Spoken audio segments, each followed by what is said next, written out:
Hey guys, got a pretty long video for you guys here today, but I wanted to go over everything that I would bring in a long-term SHTF situation.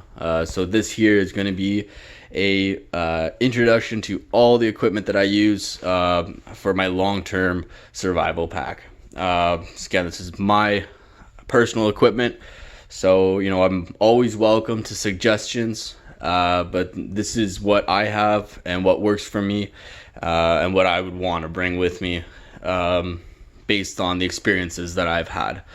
So anyway, let's get into it. Enough, talking. So what we're gonna do here is we're gonna go over the clothing, because I think this is something that not everybody talks about in their packs. So first things first. Wool socks. Most freaking important thing I think in any pack, honestly, is having dry socks. Because if your feet don't work, you don't work and nothing happens. So socks, long johns. Because I'm in Canada, shit gets pretty cold at night when it's fall, spring, winter. It can get quite chilly. Summers can be dreadfully humid and hot though. Still though, long term, so I'll keep that in there.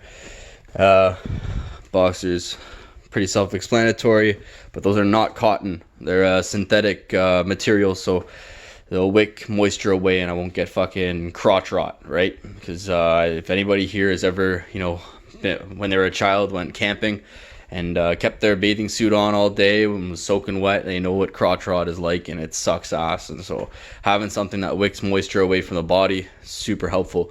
Then we got a watch. Obviously, watch is pretty useful item. This one's got a 5-year battery on it. I think it's a guaranteed 5-year battery, which to me that sounds great. If I'm still around in 5 years after a SHTF situation, and then hopefully I've built a sundial or something by then, or learn how to read the time based on the sun, which I can already do as a general idea. But yeah, so that's something. Paracord bracelet. This one has one of those ferro rods in the, if I can get it open, there we go. It's got one of those ferro rods in so it's got the sparker here. Oh yeah, say hello to Teddy. That guy just chills up above my bed here. But yeah, that's Teddy. I wouldn't be bringing him with me. Sorry, Teddy, you're gonna stay here. But yeah, so I've got a ferro rod. It's got a little thing there, striker on the other end. I would never use that compass for anything. Honestly, I wish that this thing didn't come with one, but it's oh well.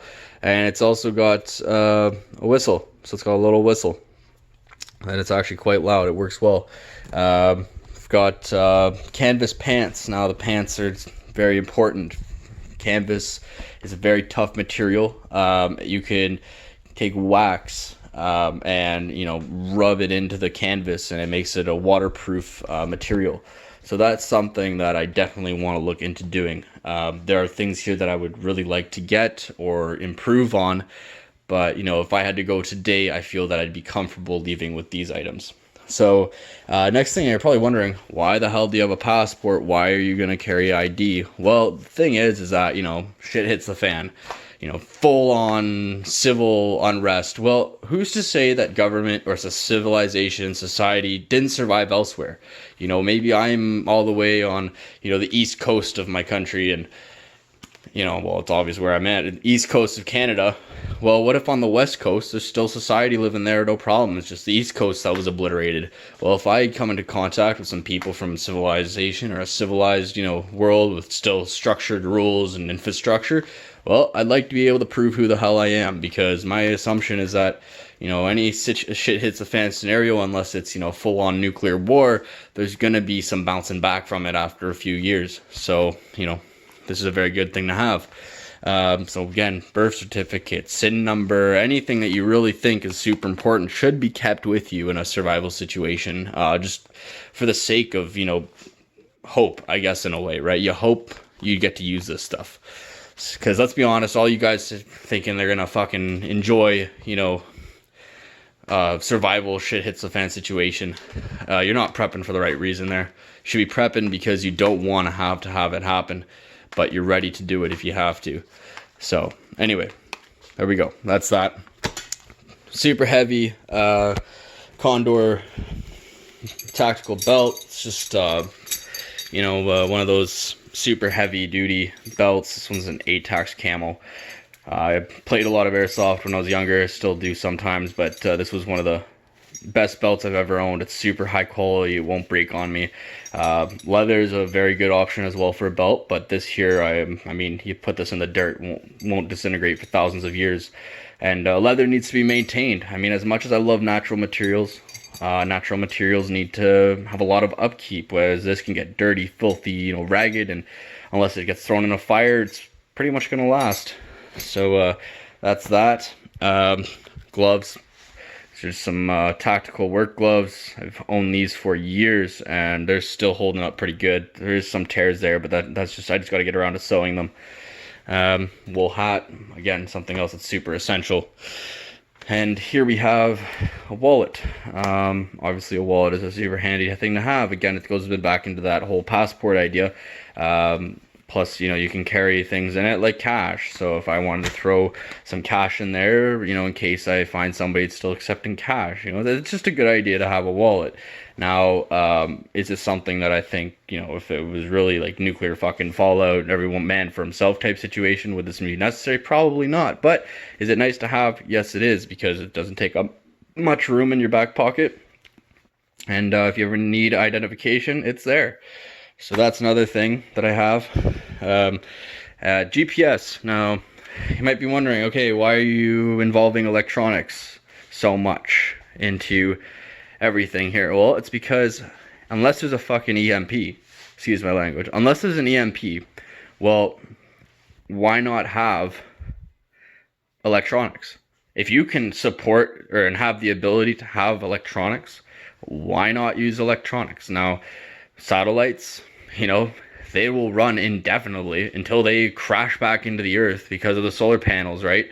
So I wouldn't be too worried about satellites going down. You're pretty much always guaranteed to have a satellite reception unless there's, an EMP, which I think is a highly unlikely scenario. So, again, though, I would be willing to ditch the electronics. The electronics are not necessary. They're just something that would be very useful to have.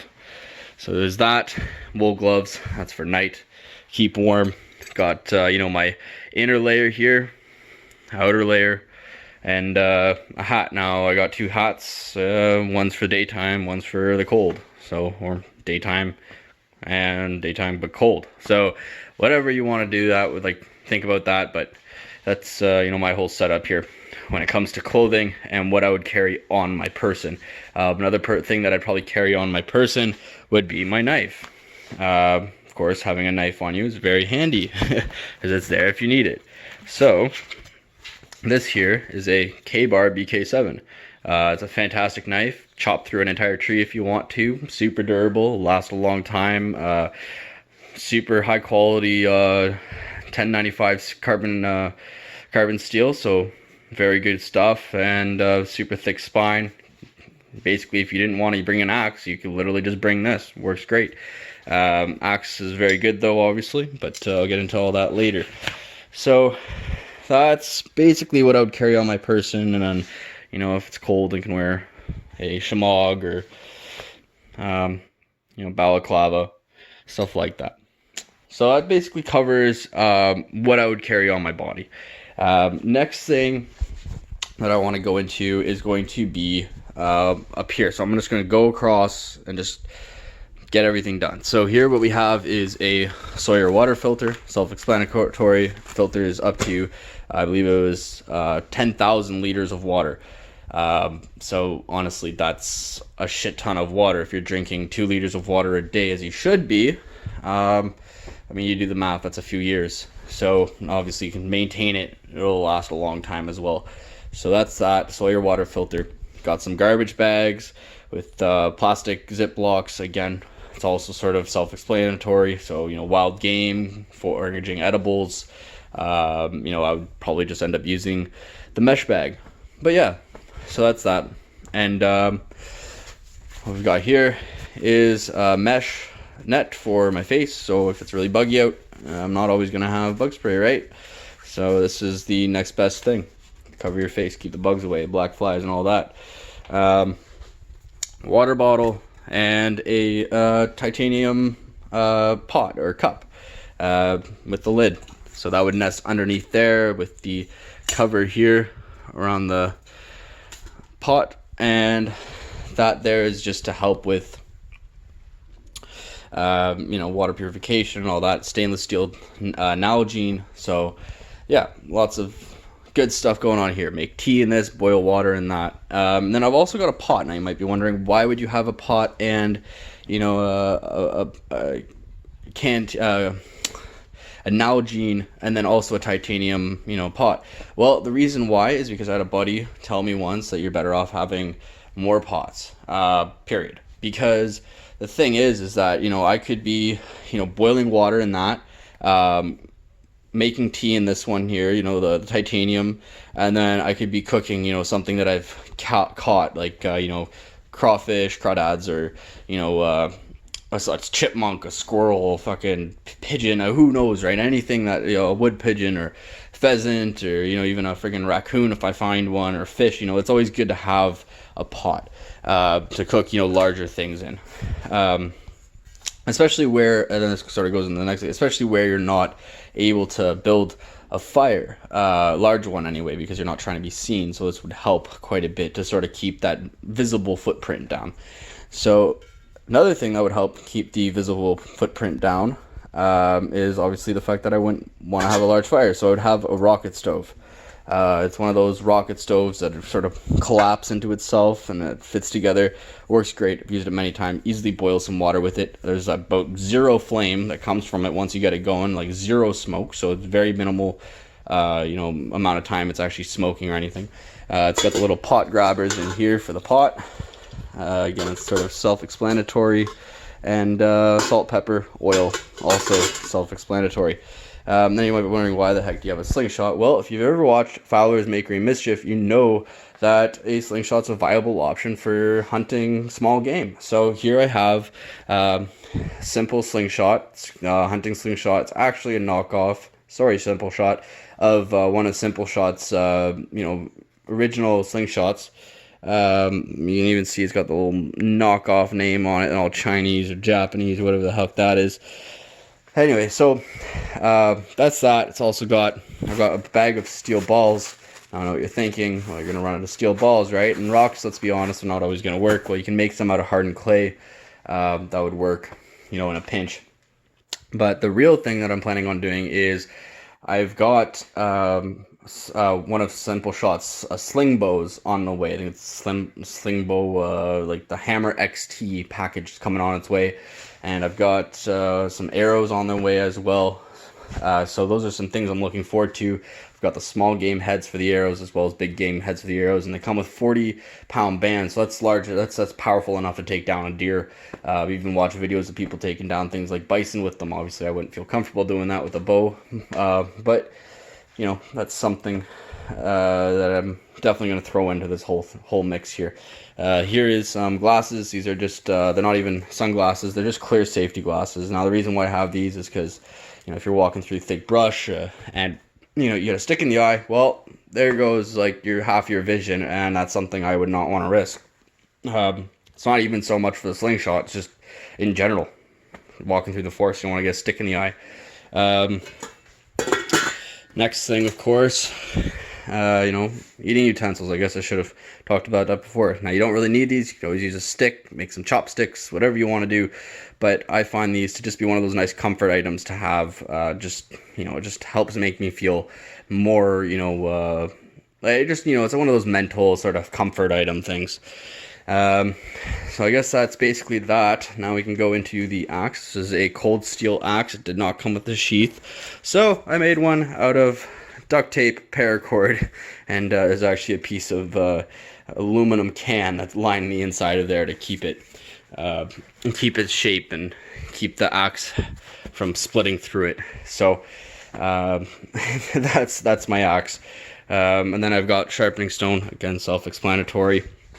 Up at the top here, 2 books, SAS Survival Guide. Now you've been wondering, well, if you got it all in your head, then why would you need an SAS Survival Guide? You should just learn this stuff, blah, blah, blah, just know it by memory. Well, the thing is that when you're in a really shitty situation and your mind's all fucking jinkety-janked, because you're stressed, you're in a new environment, or you're not coping very well. Well, having something like the SAS Survival Guide allows you to sort of come back, to the basics. It allows you to focus on what you need to do, what you need to get done, what is the next step. Because sometimes, when your mind's wandering like that, or you're racing thoughts, you need to have something to help ground you, and that's sort of what that book does. Just gives you a basis to work off of. Then next thing that I'm going to go into, I guess we'll do the shelter. Well, this is actually clothing. So this is spare clothing. So I've got like 3-4 pairs of extra wool socks. I've also got 2 extra, like under layer shirts or whatever, the sports style shirts, and then some long johns. So I got long johns in there. They're a little bit warmer. Well, I think the ones that I have another pair that's sort of like this, and then I have another pair in there that's super warm. They're like a flannel long john, made for hunting, and they're fantastic. Don't remember. I think they're made by like Mountain Equipment or something. I don't remember. Here we have a rain poncho. Rain poncho, very self-explanatory. This is one of the ones that are sort of like the military style. It's got the grommets, it's got the hood and all that, and it's just made from a super lightweight ripstop nylon, so super lightweight, waterproof, and it will also work as a very small improvised shelter. This will work great for. I've got 2 tarps in the back there. Those are just your regular standard tarps. I mean, they work fine. They're not the most rugged thing in the world, but I guess the idea is that if I'm setting those up, it's because I'm in an area where I plan on being for a while. Otherwise, I would probably just stick with using my simple sleep system, which basically just consists of a pad. This is one of those air pads, so I don't know how long it would last in a shit hit the fan situation. It just gets punctured once and you'd be kind of screwed unless you found the hole and made some natural glue to fix it. But what I have here is this military sleeping bag and 2 bivvies. Actually, what one of the bivvies are, it actually is the SOL escape bivvy. This one right now is being used to house my inflatable air pad with pillow. But one of the bivvies are basically the SOL bivvy is around the military sleeping bag. And then I have another bivvy around the outside of that one, and that one is just a thicker material, so it won't get punctured as easily and won't tear or anything like that. Unlike this is very flimsy, so if I lay on a stick with this thing, it would probably puncture. The stick would probably puncture it, probably get some holes in it. So it'd be a lot better to have both of those options available to me, and the ruggedness of a proper bivvy sack, as well as the Mylar inner bivvy, and then obviously a sleeping bag is, again, self-explanatory. It's also a military winter sleeping bag, if I didn't mention that. So going back down, I guess down to the electronics section. This is all the electronics. Actually, minus that. Well, partly. But what we've got here is walkie-talkies. Now you might be wondering, why the heck would you have walkie-talkies? Well, the reason why is because where I plan to bug out to, I have, contacts there. I have friends there. I have people that I can not so much rely on, but that we can help each other out. Right? We know certain skills. We have certain skill sets. We can benefit off of each other being there. So one thing that I think would be very important is, for example, right now, I just dated this video, but right now with the whole COVID-19 thing. Cell towers and internet service providers are going under tremendous stress trying to provide the service to everybody, because everybody's just flooding the internet and the Wi-Fi, and the cell services. So they're everything's flooded. So it's so this might become one of the only real viable options for communication. Would be radios. Ham radio obviously would be the best option. I am looking to get my ham radio operators course done, so I can get the amateur radio certificate, so I can get a ham radio and actually use it properly. But that's something obviously I'll have to look into in the future. Then I've got all the charging cables for all the electronics. Now all the electronics here, including the GPS, are using reusable batteries. the kind that I'm showing you here. These are the reusable ones. You can see these are actually a massive capacity battery, and all of the electronics here use those types of rechargeable batteries. The way I plan on charging them, and some people would probably think this is a gimmick or something that wouldn't work very well, but I can contest to the contrary. Here we have a solar powered battery pack. This is 4 solar panels, and you can charge this entire 200, and it's actually a little bit low right now, but this entire 25,000 milliamp battery pack with just the solar powers in I think it was one full day of, or not one full day, I think it's like 8 hours of direct sunlight. I've never had that luck. I don't have the joy of having direct sunlight all day long and the ability to watch it all day long in a rural setting, but it will charge in about 2 days, I noticed, in partial sunlight. So it does work, and considering that a lot of these electronics won't be used nearly as much as, say, something like a knife, I'm not going to be sitting around twiddling my thumbs all day, tapping away at my phone or something, right? There's going to be things that need to be done, but when it comes to just having things like a GPS, it's very useful. It uses very little battery, by the way. These won't be on, probably rarely use these, if I do use them at all. Flashlights, again, these are things that they're nice to have, but they won't be used all the time. The only flashlight I think here that would be used a lot would probably be the headlamp. That's probably going to be quite important at night, especially since it has a red light feature. So it shines a red light, so it's not as bright. You don't show up on the radar visually so much, in a metaphorical way, or an analogy is what I guess I was trying to say there. But yeah, it's just got the red light, and it's a lot less bright than like bright white light. So it's a handy thing to have. And those are all my flashlights. So we've got all the flashlights, battery pack to charge every electronic that you see here. And then what about the flashlights that don't have a charging port? Well, again, easily doable with this. This is a portable charger. It's a portable charger, but it doesn't have a wall plug on it. So you actually have to charge it using either a battery bank or a brick with a charging cable plugged into the wall. So you can charge your batteries with this thing, and then this thing would power this. You can throw your batteries in here. It takes the AA's and the AAA's. So all the batteries that I own, I can charge with this if I can't charge them using a plug like these walkie-talkies, for example. There's a plug.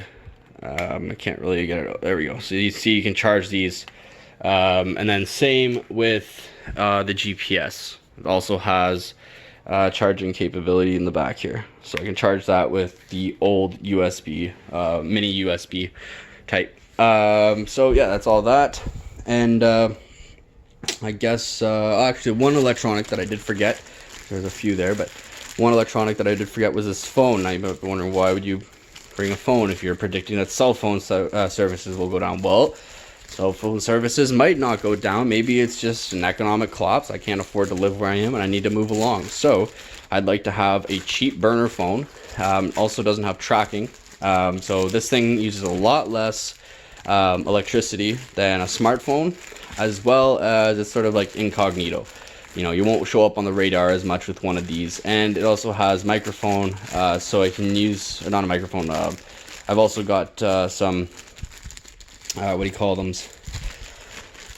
Some headphones here to act as an antenna for radio listening and all that. So if I want to listen to the radio, I can listen to the radio with these. I could also do that with my regular smartphone, but remember, this uses a lot less electricity. So this is a lot better for a longer, to have more battery power, more usage out of your electronics, and then you get more charges from this thing than, if you say it's cloudy for a few days, well, you can use this for a lot longer than you could use a smartphone. So this is the number one option there. For communications, basically, would be this here.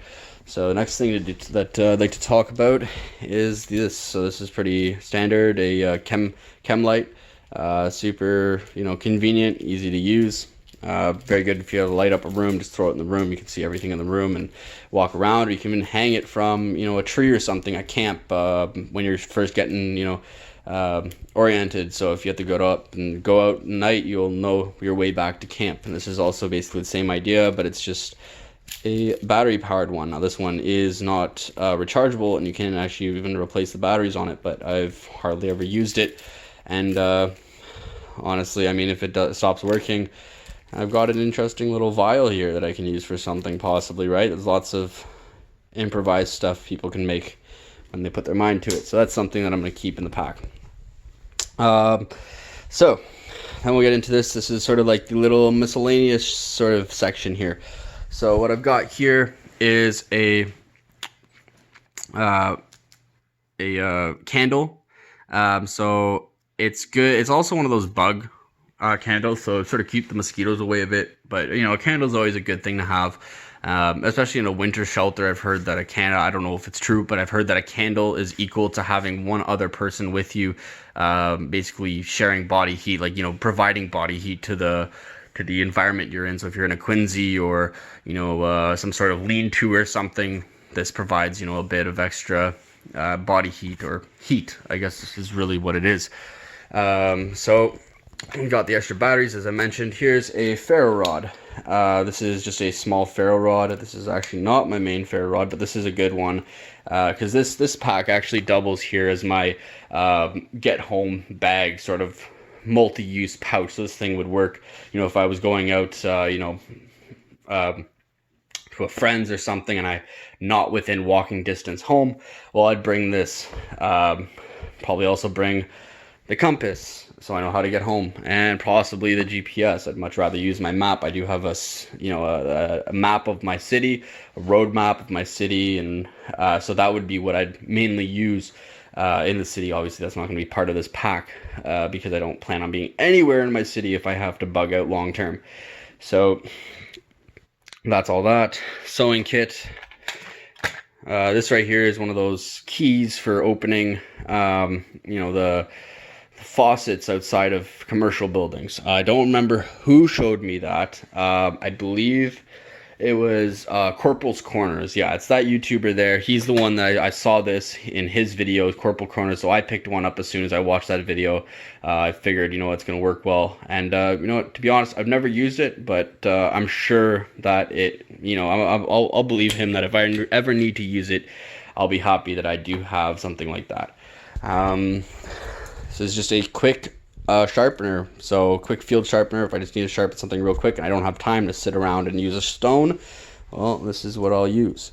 Lighter, redundancy.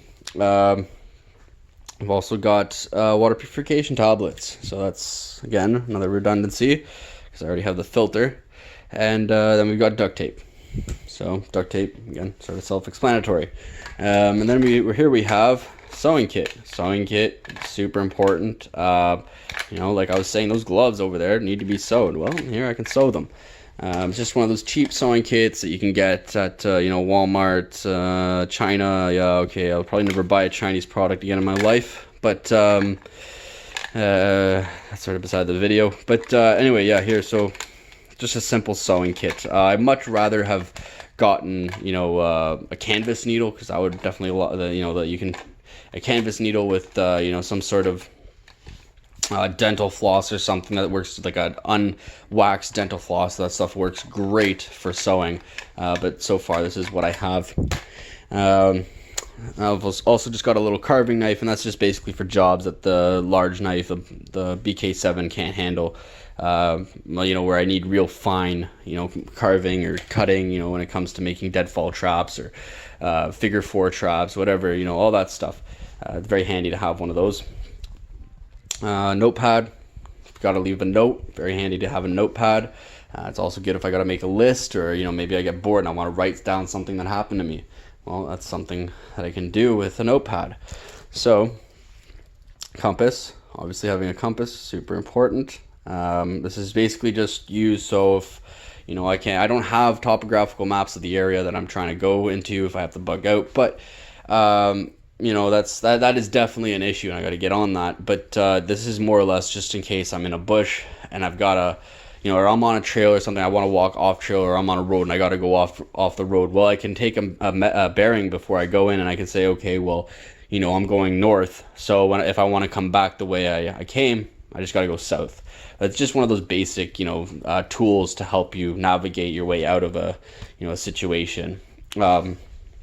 And a mirror is simple. It's just basically, so if I get something on my eye, I can use the mirror to clear it. And it also works because part of my hygiene kit is razors. Now you might be thinking, why would you want to shave out there? And I think, honestly, to be honest, who the heck doesn't want to shave? I don't feel like growing a big massive beard, and if I can shave, I will. So I shave usually once every day, sometimes every second day or third day if I really want to push it. So if I wanted to make these last a while, I definitely could. Obviously at some point, if it's really, really long term, I won't be shaving. I'll grow out the big He-Man beard, but I'd rather just be able to shave. So I bring the shaving stuff, and that's the mirror will help me shave. Right here is a natural bar of soap. This is all natural soap. So this will work well for washing the hands, washing the body if I want to. If I got a lake or something like that nearby, I can wash my body with this. This is an all natural soap. And here, this is in my hygiene kit, but it should probably be in my food preparation kit, because this is just regular old dish soap. So this right here can also be used for washing hands, but more likely it would be used for washing stuff like this. If I get them dirty and there's a creek or something, I can wash all my stuff with soap. Also keeps the food smell down in camp, so you don't really want black bears or raccoons or some skunks even friggin' getting sprayed by a skunk out in a survival situation. Probably be the last thing you want. Anyway, toilet paper, again, super important to have toilet paper. If it's long term, obviously this is one of those things that's going to disappear after a while, but when you're first getting adjusted to being in the outdoors, it's a good idea to have some things that are familiar to your day-to-day life, just sort of to keep you, or to allow you to get used to the situation you're in. So this is why I have this here. This will help a lot, just basically to keep, it's sort of like a mental thing more than anything to have proper toilet paper, and also give you time to find things like moss. If it's winter, obviously you can use snow. Be a little cold, but it works. So, this is definitely, one of those things that are just very nice to have, especially at the beginning of a situation that's unfolding. I don't know if I got into the twine, but here we have some tar twine, or tar twine, I believe is what it's called. And it's just a tar twine. My buddy actually recommended that I get some of this. I've known about this for a while, but I never thought about using it in a bushcrafting, survival type situation, or in a pack of some sort to take camping or whatever. But he made a good point. It's really good stuff, super cheap. There's a lot, like this roll here has got to be 3 times as much paracord that there is there. And I mean, you just look at the size difference, and you can see obviously this right here is a lot better. The only reason why I'm keeping the paracord is because, well, if you have the cordage, why not bring it? So this though would be great for lashing things and all that. And then if I gotta support some weight, I can use the paracord. But this will work great for lashing things together, making natural structures, and braiding and all that, making knots of all sorts. So this is good stuff. Here what we have is some alcohol. Now you may be wondering, well, you shouldn't be drinking vodka or whatever, and obviously it's going to run out. I know that, but while I have it, it's very good antiseptic, because this is not just regular vodka or rum or whiskey or anything like that. This is 90% Everclear. So this is really good stuff to, it's ethanol, you can drink it. So if you really wanted to, if you're in pain or something, you could definitely try some of this. That would definitely ease the pain a bit. It also works because I also would be bringing a Zippo, which actually belongs in this pile over here. But the Zippo can be filled with the ethanol here, and it would be basically a clear flame, or a blue flame, like a baby blue flame, at night. But it would work for fire starting. You could use some of this to fill up the Zippo. So again, antiseptic, drinking, you can start fires with it, all that. So this is why I would carry a flask with 90% alcohol. Now, I'm wondering, okay, well, what happens when you run out? Why would you carry so many flints? Well, it's because if you know anything about a Zippo, you know that it's got the flint sparker wheel. So I can, as long as I have flint, I can still make a spark. So that's a very handy thing to have. So that's why I would carry the extra flints. These I can make fat. You know, I can find an old can or something. I can make a lamp out of you know, with using animal fat, rendered animal fat, in the wicks, and also depending if I can find more alcohol or not. It's highly unlikely. I always use it with the Zippo. So that's basically covered everything so far. I've covered the books. The other book there, I don't think I mentioned, just a mushroom harvesting or foraging book. And here we have a compass. I already think I talked about that. So, all right. Next thing, some hand warmers. These are just, you know, and again, another nice thing to have. Not necessary, but nice to have if it gets a little chilly. You can throw that in your pack, or not your pack, your sleeping bag, and you can help yourself stay warm. You can put it in your gloves, and because sometimes, you know, if your hands get really cold, unless you have some sort of external heat, they're gonna take forever to warm up, and it's always better to have something like this if you really need it than, you know, have to be trying to make a fire when your hands are freezing cold. That you know, I've lost, you know, the ability to move my fingers before from cold, and it's a real, you know, drag. It's hard to do anything with your hands when you lose the mobility in your hands. So that basically covers that. This here is some dryer lint, quick fire starter. Before I get to the last little bits of things, I wanted to talk about something that I totally missed, and that is my main ferro rod. So this is a ferrocerium rod. It's massive, as you can see, absolutely massive. So this, you know, should last a freaking long time. It's also got, I attached a lanyard, so it's going to be attached to my belt hoop, or belt loop. You can attach it through the belt loop using this thing. It's got its own little striker, so I don't have to worry about dulling my knife. But yeah, this is a really nice one. I don't remember, it's like made by some company in Sweden or Norway or something. It's like Yugoslavian or whatever, you know, it starts with it always starts with one of those U's that look like a giant happy face. But yeah, so that's my fire starter. It's a great fire starter, works well.